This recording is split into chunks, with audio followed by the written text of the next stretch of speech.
As he left his hotel heading out of New York, North Korea's Foreign Minister Ri Yong-ho addressed reporters with a statement that further ramps up the tension with the US.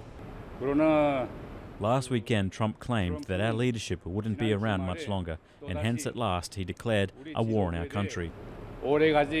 Given the fact that this comes from someone who is currently holding the seat of the United States presidency, this is clearly a declaration of war.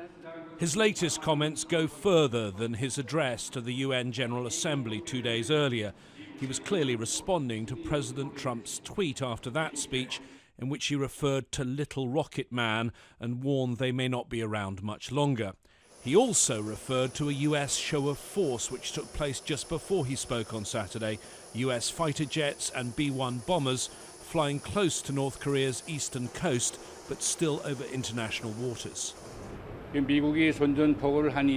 Since the US declared war on our country, we will have every right to make countermeasures, including the right to shoot down the United States strategic bombers, even when they're not yet inside the airspace of our country. The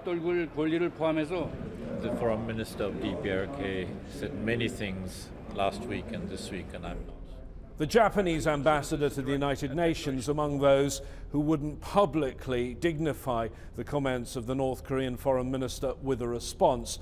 Diplomats are hoping there can be a pause in the war of words, but with the constant provocations coming from North Korea and the instant replies on Twitter from President Trump, that seems a little unlikely.